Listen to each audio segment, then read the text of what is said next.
Bueno, buenos días a todos. Gracias por estar aquí. La reunión de ayer estuvo muy buena.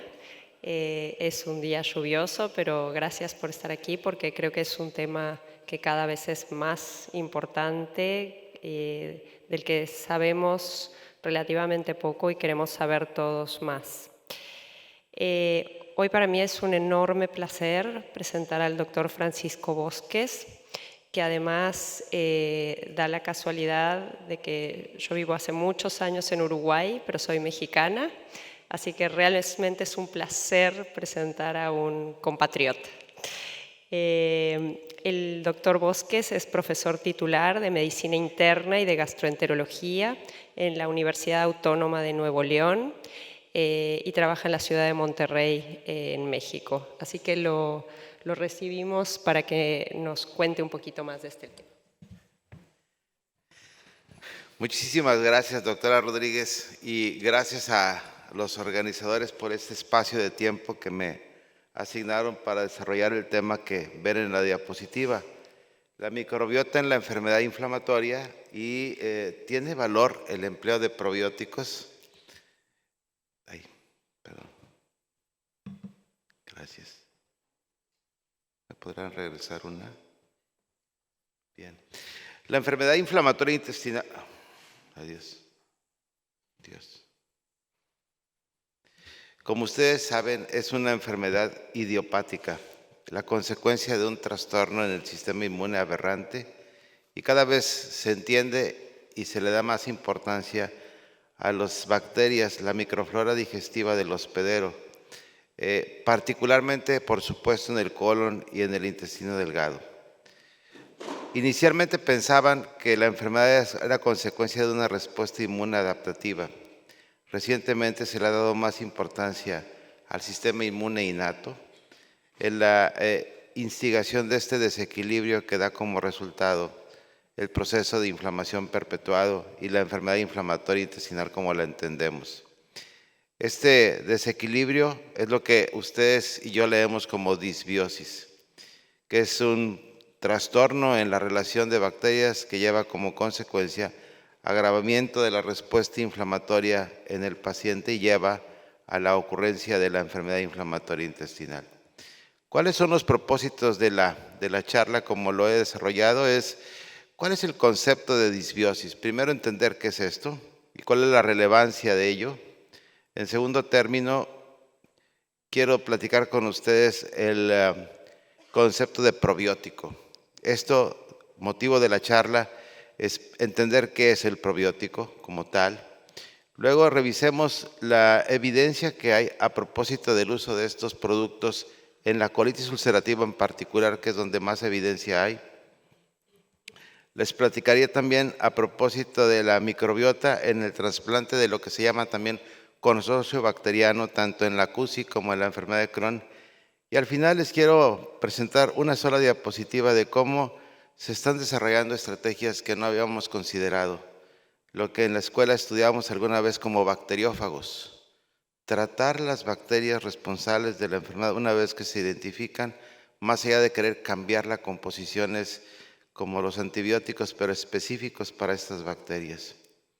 Vean ustedes en esta diapositiva en la parte izquierda la relación normal de bacterias y en la parte derecha lo que ocurre cuando hay disbiosis.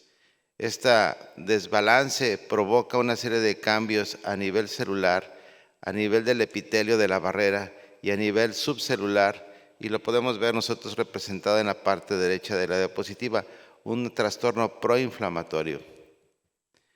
El reloj no está corriendo, no estoy viendo cómo avanza. Bien, la enfermedad como tal, la colitis ulcerativa en particular, esto es complejo y está relacionado con la microbiota. Estas enterotoxinas que ustedes y yo hemos estudiado alteran la permeabilidad y dañan la barrera de la mucosa intestinal. El microbioma, por tanto, está alterado y se ha definido incluso qué grupos específicos de bacterias, familias de bacterias como las del grupo 4 y el grupo 14A de Clostridium y la abundancia de otras como las proteobacterias como E. coli y enterobacterias. Esto se ha implicado, incluso se conoce digamos, características específicas de género y especie como el Faecalibacterium prausnitzii, que tiene propiedades antiinflamatorias, y otras que alteran la barrera mucosa como el Ruminococcus. Esto se ha definido así, se conocen las características de estas bacterias y como concepto en la disbiosis de la enfermedad inflamatoria habría que decir que hay una reducción en la proporción de Faecalibacterium prausnitzii y un aumento en particular de Ruminococcus. Elegantemente, este grupo de colegas en España hace tiempo publicaron este artículo y les llamo la atención en la parte superior izquierda cómo la proporción de menor cantidad de Faecalibacterium define una remisión corta, que esta remisión está vinculada a la concentración de calprotectina, como ven en la derecha. Niveles altos van de la mano de concentraciones más bajas de esta bacteria. En la parte inferior izquierda ustedes pueden ver la tasa de recurrencia. Mayor tasa de recurrencia, menor cantidad de esta bacteria. Pero lo más interesante, vean en la parte derecha en la tabla de Kaplan-Meier, la mediana de tiempo libre de brotes fue de prácticamente 2 años en aquellos que tienen una abundancia relativa de esta bacteria. Luego entonces parece ser que esta sí es importante en la ocurrencia de la enfermedad. ¿Qué ocurre a nivel de la mucosa? Todo lo que ustedes ven aquí. Les llamo la atención en la parte derecha. La capa mucosa está alterada, aumenta la adherencia de bacterias, las uniones entre células están alteradas y hay una apertura de los canales paracelulares que hacen que las bacterias estén en contacto con el sistema inmune, provocando esta respuesta perpetuada que es lo que define la enfermedad como tal. Que hay una producción de especies reactivas de oxígeno, el estrés oxidativo omnipresente en procesos inflamatorios y alteraciones particularmente en los ácidos grasos de cadena corta. Antier veíamos una charla a propósito de cómo el simple proveerle al paciente fibra puede ayudar al paciente. Luego entonces surge la idea, por supuesto sustentada en esto, de cambiar la composición utilizando probióticos, prebióticos como la fibra, la combinación de ambos como una estrategia de controlar la enfermedad. Es importante en ocasiones revisar un poco la historia. Mednikov, ganador del Premio Nobel de Medicina en el año de 1908, describe la fagocitosis y como responsable en parte del Instituto Pasteur, sugiere que los microbios formadores de ácido en la leche que él describe en castellano, leche agria, podrían ser enemigos útiles de los microbios nocivos. Mednikov, a quien también se le atribuye el concepto de la gerontología, establece la longevidad en los aldeanos en ciertas partes de Europa al elevado consumo de lácteos fermentados. Esencialmente lo que este caballero nos hizo pensar es la posibilidad de que el envejecimiento era la consecuencia de la putrefacción intestinal, bloqueando de manera similar la forma en la que la fermentación ocurre al nivel de la putrefacción de alimentos. Bien, ¿qué es un probiótico?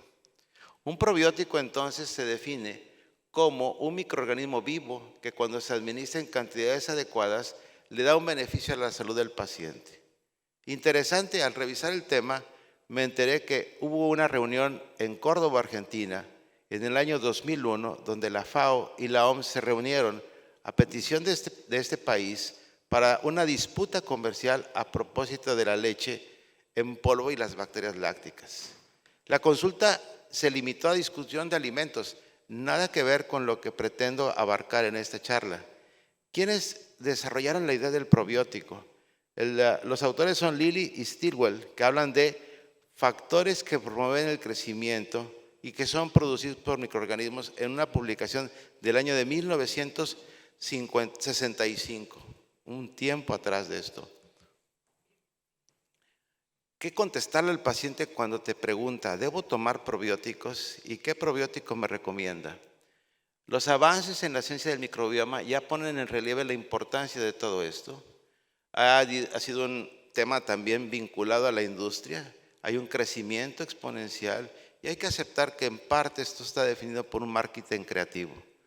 Consumidores, pacientes y los proveedores de atención médica no podemos discernir si hay ciencia subyacente y diferenciar a estos productos de fármacos.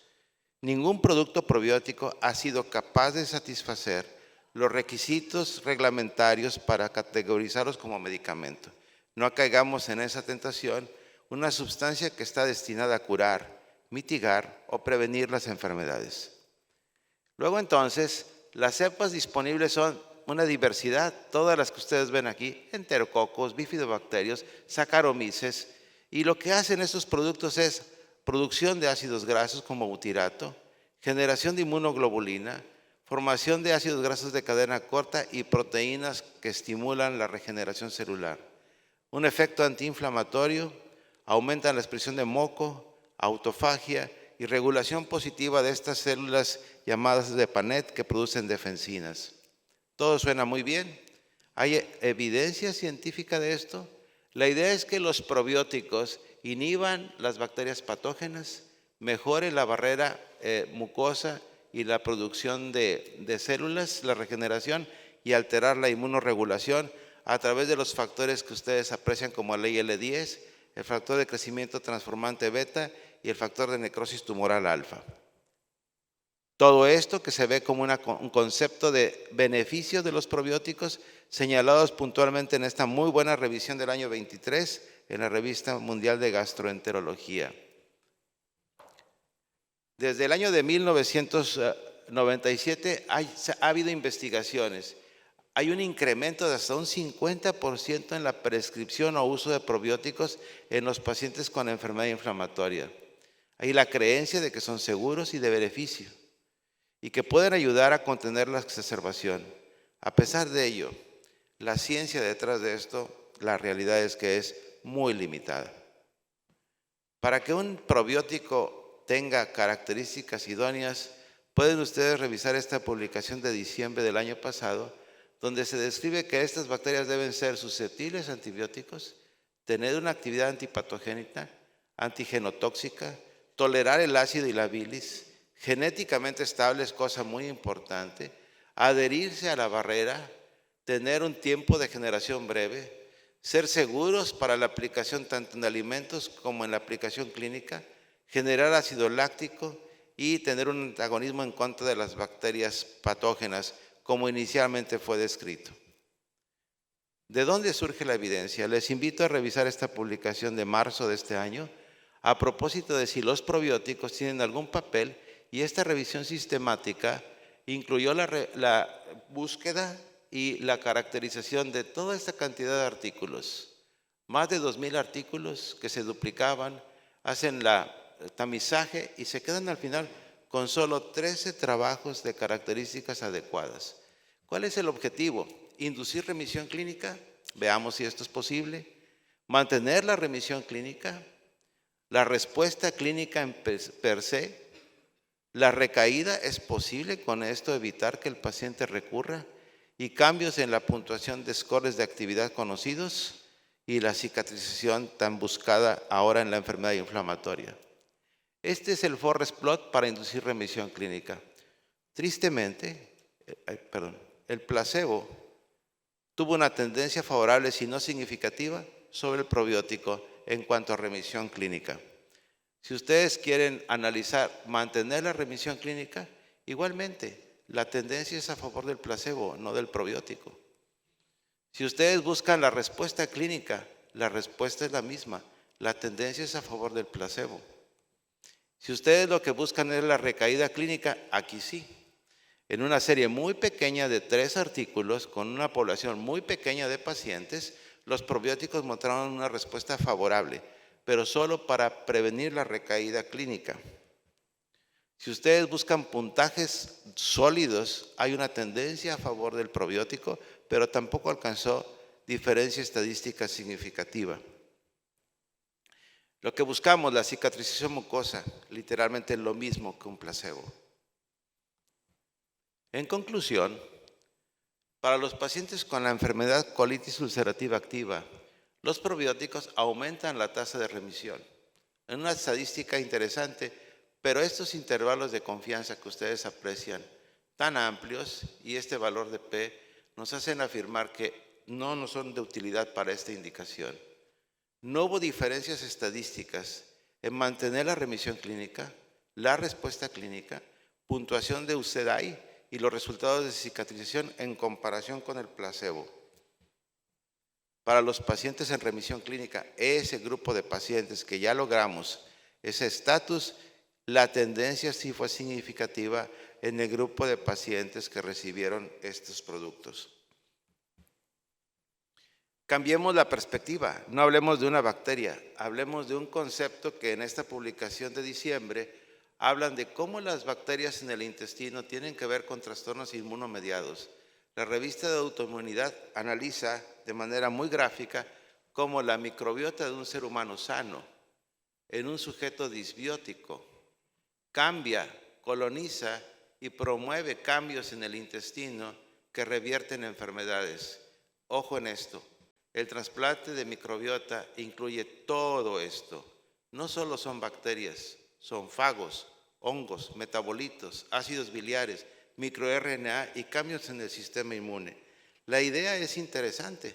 ¿Por qué? Porque hoy se está probando si los trasplantes pueden servir en enfermedades tan distintas como la enfermedad hepática, la esteatohepatitis metabólica asociada a disfunción, la enfermedad relacionada al alcohol, donde hemos tenido oportunidad de desarrollar algunas ideas que les voy a compartir al final, en la encefalopatía hepática y en trastornos inmunes como la artritis, el Sjögren, la diabetes tipo 1 y la esclerosis múltiple. Que en el intestino radica un grado importante de comprensión de estas enfermedades, no tengo ninguna duda. ¿Sirve el trasplante en estas enfermedades? Primero les voy a presentar esta publicación reciente a propósito del uso en pacientes con CUSI. Los estudios que se han publicado desde el año 15 muestran una serie de variables que los hacen muy heterogéneos en el concepto de qué usaron como placebo, desde agua, heces autólogas, solución salina, una cápsula simulada. El criterio de inclusión en relación al nivel de actividad de la enfermedad, que es heterogéneo. El uso o no concomitante de terapia biológica, que en algunos se permitió y en otros no. El tipo y la frecuencia de trasplante que ustedes pueden ver desde enemas, uso de sondas nasoduodenales o administración directamente en colon o incluso cápsulas. El tipo de preparación, fresca o congelada. El procesamiento en condiciones aeróbicas o anaeróbicas, el número de donadores que podía ser solo uno o un cúmulo de donantes, el uso o no de probióticos, de antibióticos o de lavado intestinal que ustedes pueden ver es heterogéneo y el seguimiento. Ojo en esto, el tiempo de seguimiento es desafortunadamente pequeño. ¿Qué se encontró en esto? Que el uso de trasplante de microbiota para inducir remisión clínica y remisión endoscópica fue, por supuesto, muy significativo a favor del trasplante de la materia fecal. En relación al tema de seguridad, efectos adversos graves, agravamiento de la enfermedad, tasa de colectomía o la concurrencia de una infección por clostridio, no hubo diferencias entre el grupo que recibió el trasplante y el grupo que recibió placebo. Parece ser una estrategia segura hasta este momento, y en el análisis los autores demuestran que el trasplante es más eficaz que el placebo para inducir respuesta. Está presente a pesar de variaciones en la manera en la cual se procura el tratamiento, la vía de administración y los protocolos de estudio, y parece ser una intervención terapéutica prometedora en pacientes con CUSI. La pregunta también es respecto al Crohn.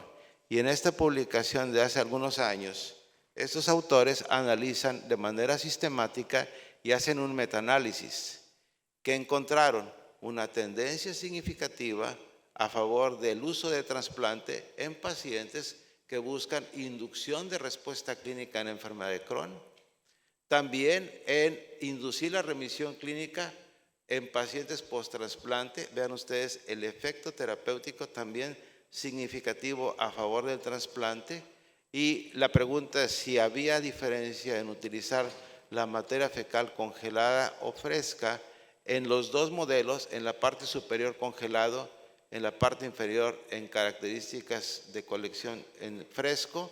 No hubo diferencias y la tendencia es favorable al uso del trasplante de materia fecal. Entonces, ¿cuáles son las limitaciones en la enfermedad de Crohn? El momento del resultado primario es muy diferente, lo analizan a 2 semanas o a 6 meses.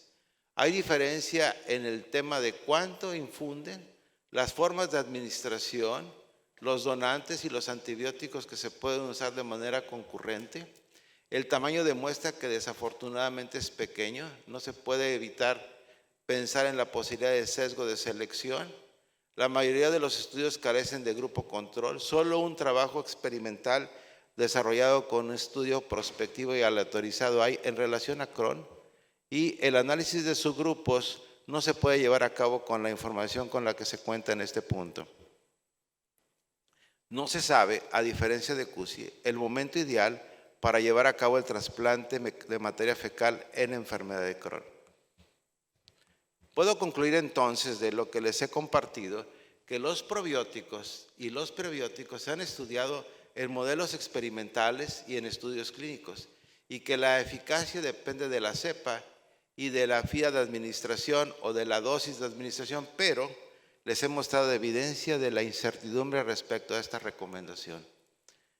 Se requieren estudios mucho mayores en cuanto a robustez, tamaño de muestra, rigor de diseño, calidad para examinar la dosis, la duración, las formulaciones, antes de poderles decirle a nuestros pacientes que utilicen estos productos. ¿Es el trasplante una intervención terapéutica prometedora? Sí, suena interesante con los resultados que hay hasta este momento. Y la evidencia en el caso de la enfermedad de Crohn es más limitada. Y déjenme termino para dar tiempo a preguntas con esta última diapositiva. Hace tiempo se buscó una bacteria responsable de la enfermedad. Estos investigadores, en un estudio multicéntrico firmado en agosto del 22, se dan cuenta que los pacientes con enfermedad inflamatoria tienen una proporción significativamente mayor de esta bacteria, que ustedes y yo conocemos, Klebsiella, en comparación con un grupo control. Y que en modelos experimentales tomar esta bacteria y ponerla en contacto con una rata adecuadamente tratada, preparada o inducida para ello, provoca la enfermedad, y no así cuando se utiliza las bacterias de una persona sana. Que ellos analizan e identifican una fábrica de fagos, una combinación de fagos, y luego lo prueban a nivel experimental, y en la rata que habían provocado la enfermedad, en ausencia de fagos desarrolla una inflamación severa. En cambio, estos fagos específicos de Klebsiella contienen y provocan una inflamación leve. ¿Y en qué punto va esta investigación? En que han desarrollado modelos artificiales de intestino, que han desarrollado mezclas de fagos en fase 1, y que estos fagos pueden permanecer y aparecer en la parte final del intestino. Esto no es la primera vez que se hace. Nosotros, trabajando para hepatitis alcohólica, identificamos una bacteria, se desarrolló un fago y probamos exactamente lo mismo en un modelo experimental. Resulta que no era el efecto tóxico per se el responsable del daño por alcohol, era la presencia de una bacteria. De manera que este trabajo muy interesante se los comparto, porque creo que por este rumbo podría haber en el futuro avances interesantes. Muchas gracias.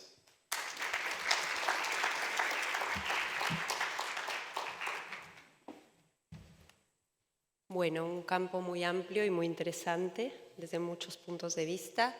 No sé si hay preguntas. Buen día. Gracias, doctor Bosques.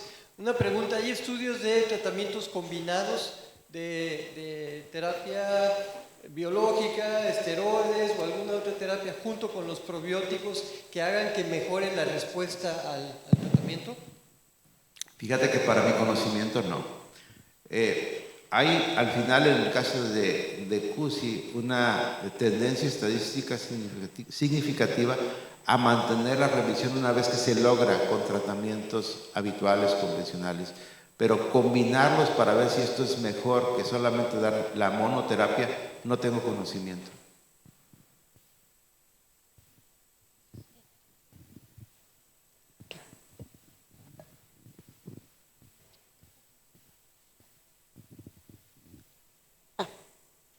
Sí, quería preguntar sobre, se habla mucho de la de la flora bacteriana, pero ¿qué hay acerca de lo que es la microbiota por parte de hongos y virus en enfermedad inflamatoria? No tengo conocimiento específicamente de hongos y de virus. Sí, en lo que hemos trabajado en hepatitis alcohólica, definitivamente hemos demostrado que hay ciertas bacterias, ciertos hongos y por supuesto la virobiota, como se describe ahora, diferente en los pacientes que tienen daño hepático grave, pero en enfermedad inflamatoria no lo he leído. Todo lo que encontré es respecto a esto que les he mostrado. Pero no me sorprendería que también hubiera algo al respecto. O sea, lo probable es que sí, que se caracterice y se defina específicamente cuál, no lo sé. Muy interesante, Francisco, este tema es apasionante. Nunca hemos modificado la luz demasiado en nuestro tratamiento, siempre actuamos desde el cuerpo hacia la inflamación y no desde la luz hacia la inflamación. Y evidentemente tenemos evidencias de que los antibióticos tienen efectos muy dispares en las enfermedades inflamatorias. Incluso algunos positivos se han abandonado. Hay poca investigación con respecto a antibióticos. ¿Tenés alguna palabra para decirnos de eso? Por ejemplo, vancomicina en colitis ulcerosa o metronidazol, ciprofloxacina en Crohn. Estoy como volviendo para atrás, ¿no? Sí, no, la verdad tu pregunta es muy interesante, porque el punto es ser específico. Una vez que identificas la o las bacterias responsables de detonar el proceso, ¿qué antibiótico tendría esa especificidad? Por eso la investigación se orientó hacia fagos. Eso que está perdido en la memoria de nuestro estudio de medicina de los bacteriófagos, cuando siempre nos hicieron creer que los antibióticos eran la respuesta a la enfermedad infecciosa. Sí, si la enfermedad fuera monobacteriana, neumococo, pues todo el mundo sabemos que hay que dar penicilina, sin duda. Y si tienes una salmonela, tenemos un espectro de opciones terapéuticas. Pero esa es una enfermedad donde hay un desorden, en donde participan varias bacterias. ¿Qué antibiótico tendríamos con esa especificidad? Por eso el trabajo de estos investigadores es relevante. Fagos como una forma de controlar la enfermedad, toda vez que no vamos a tener esa bala mágica para tantas bacterias. Creo que no, yo no creo que los antibióticos sean una opción.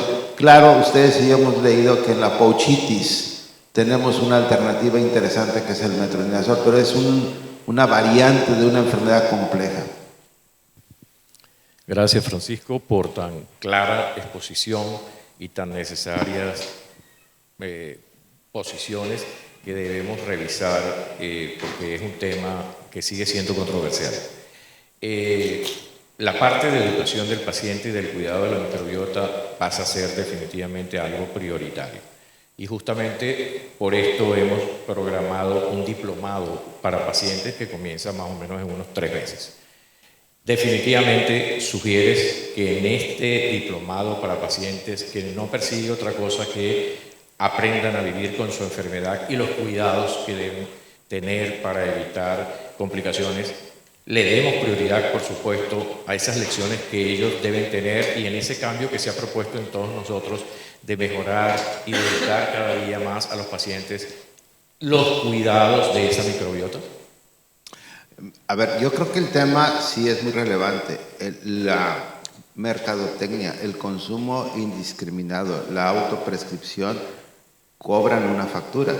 Y no la digo en el sentido de que hagan daño, literalmente no, pero en el bolsillo sí.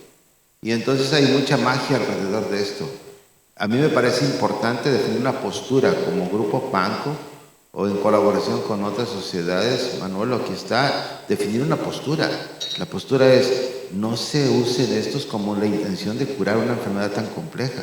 Yo no creo, lo busqué, hice una pesquisa a ver si encontraba evidencia científica que sustentara la prescripción de esto y la respuesta es no. ¿Quiénes encuentran la oportunidad? Las empresas. Bueno, en honor al tiempo le agradecemos mucho, doctor, y pasamos a la siguiente.